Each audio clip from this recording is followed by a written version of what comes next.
Hi everyone, how are you doing? My name is Kenyan and welcome back to my YouTube channel. If you're new, karibu sana, and thank you so much guys for subscribing.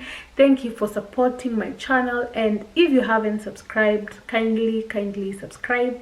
The subscription button is down below, and that is how I get to grow this channel. So on today's video, as you can tell from the title of this video, I'm going to be discussing the culture shock I got when I migrated to Australia.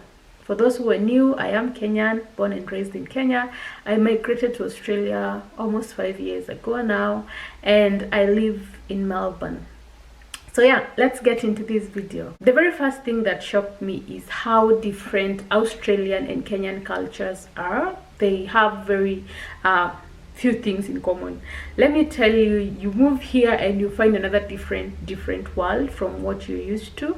And I'll give you an instance of, for example, how kids are raised here. A kid raised back home and a kid raised here, we have so many differences because we are raised different. Let me tell you, there are things that we are taught back home that are disrespectful. For example, referring to an older person using their name, and then you come here and people prefer actually to be called by their name. The other thing is how we are disciplined back home. Here you're not supposed to beat up your kid in the name of discipline. You know, you're only allowed to kind of smack a kid, but not past that. Back home you're disciplined by the villagers, you're disciplined by your parents, you're disciplined by the teachers. I'm not sure how the teacher situation is right now back home, but the discipline, you know, it's beating a kid up. Here kids are spoken to like you just talk to your kid and not beating them up. So that is something, you know, you're trying to adapt to, and you learn a lot of things from both cultures. There's a lot to learn from because there are things that I'd prefer to just, you know, leave them as they are. Like what I was taught back home, I'd prefer to just live by that. So that is the first thing. They're very different cultures. So the second thing that really you know, shocked me is how respectful the police are here. Yes, the police are very respectful, and the reason I'm saying this is because I've been a victim of Kenyan police, specifically the traffic police.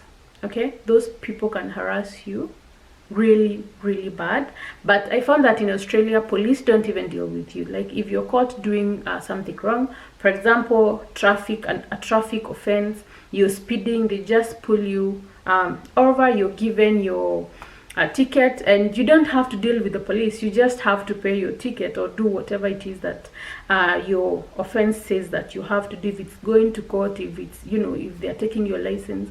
But back home you have to, you know, you have to do those things. They have to harass you, and it is a very bad thing that you have to be harassed in your own country. You know, like they want you to pay them, they want you to, and that is harassment. I feel like because there are laws, those should be followed. And in that when I'm still talking about that, I loved how secure someone feels in Australia. I don't know, back home in Nairobi, for example, in Nairobi, if you're carrying your handbag, you have to be extra careful. In Australia, no one cares. Like nobody cares if you're walking with your bag. I don't know, I mean, there are those people who just take your things here and there, but then it is very safe and you feel very safe.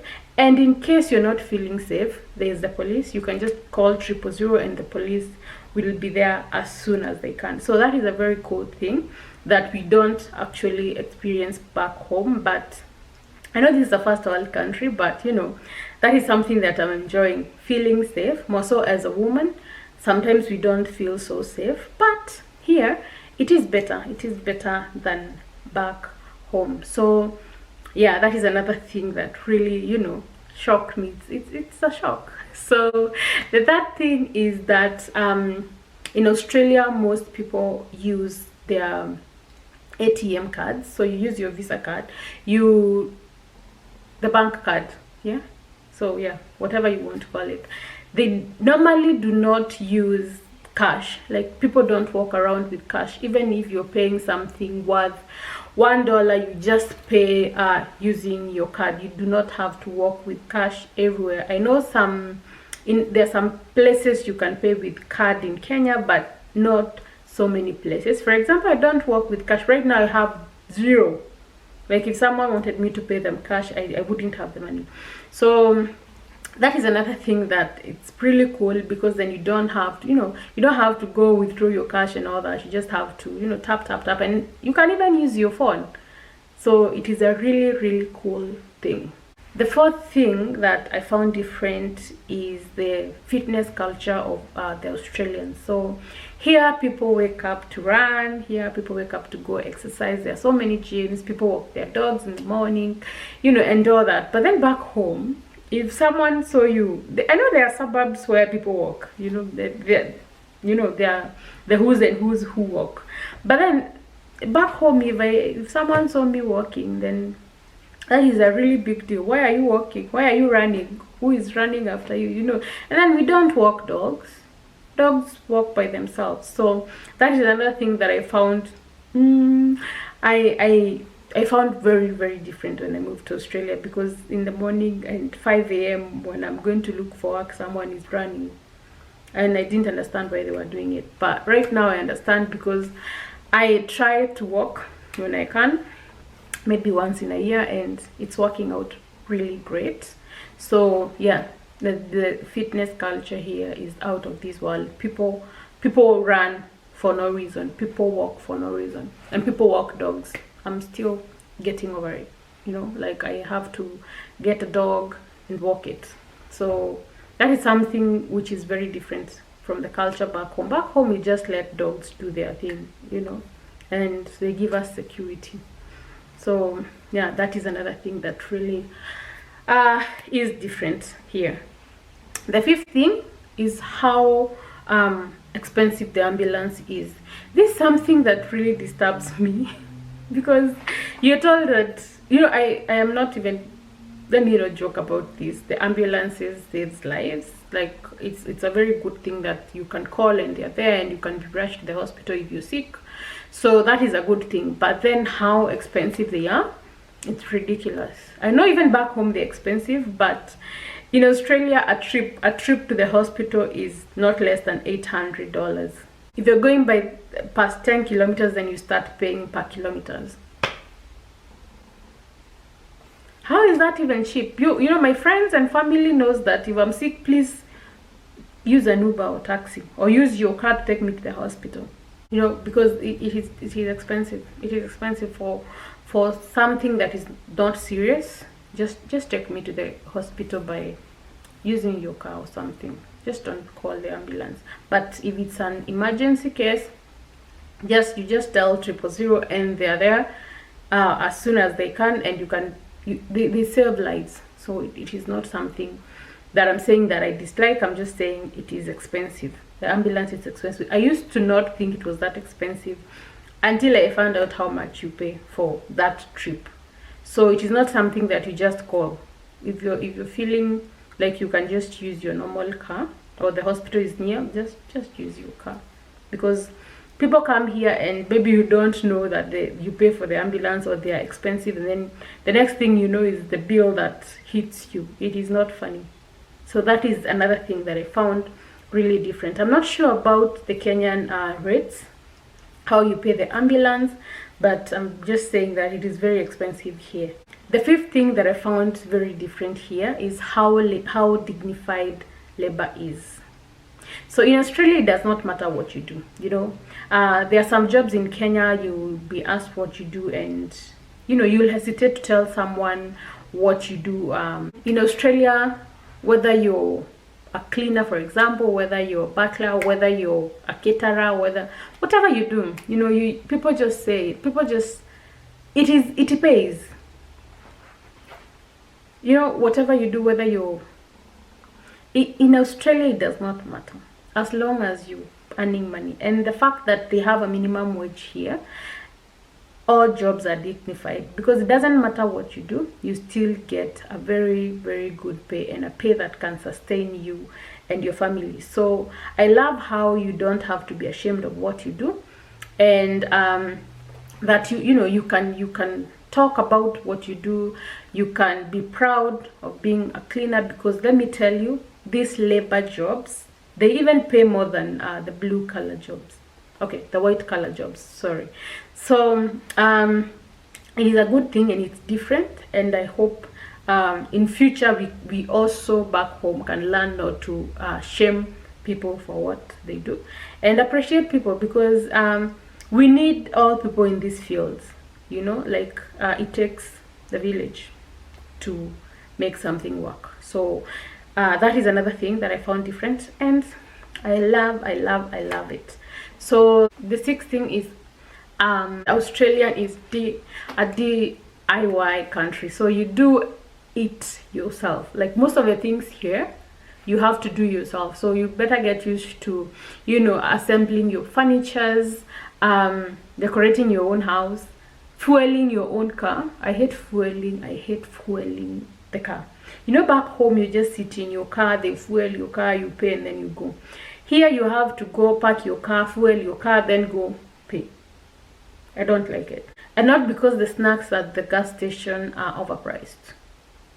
I just hate the whole coming out of the car thing, and then you have to fuel your car, and then you have to go pay them. Can't they just like Kenya? Kenya is cool. Kenya people, you just go with your car, they fuel your car, you pay them, and then you leave. You don't have to keep coming out of the car and going back. So here, if you're buying, for example, a couch, they'll just send it to your place in boxes, and then you have to assemble it. It is a lot of work, and you have to know to do a lot of things. And then these things that are very easy for you to do, and then you don't know how to do them, and you're paying someone. You pay someone a lot of money. Like I said, here you have minimum wage, and if you're calling someone to come do something in your house for an hour or two, believe me, you will pay a lot of money. It is not easy. You just don't call someone and pay them $20 for assembling a table. No, you pay them the amount of money and the hours that they came to your place. So I find that really it is not cool. I wanted to say cool, but it is not. I'm not used to doing like things myself. I'm used to calling someone to come do things for me. But here you have to learn how to do things by yourself. The seventh thing that I want to talk about today that really is different from here and back home is how, back home, and this, I want to talk about this because this is something that as a woman I've gone through. You dress up and you go somewhere, and someone else wants to dictate what like discuss what you're wearing, and that is something that my friend did a few years ago about my dress, my choice. So back home, while you're in the city, any town that you are in, you're wearing something, let me just say something like a short skirt, yeah? So you keep worrying because when you pass, people make comments, okay? So here, nobody cares what you wear. Like, you could walk naked and no one would care. I'm not saying people walk naked, but I find that it is very good that they think that what you wear is your choice and what you wear is your business. Not like back home that someone feels like they need to tell you or comment about what you're wearing. And that is a very, very cool thing here, that people don't feel the need of commenting about what you're wearing, and whatever you wear is your business. So that is something really, really different, and it's super cool that a woman is able to walk, or a man is able to walk dressed up in whatever they want, and nobody really feels the need to to comment about whatever it is that you're wearing. So that is another different thing, and another very cool thing that is different here and back home. This brings me to the end of this video. I hope you enjoyed this video. If you did, give me a thumbs up, share this video, and I hope to see you in my next one. Bye.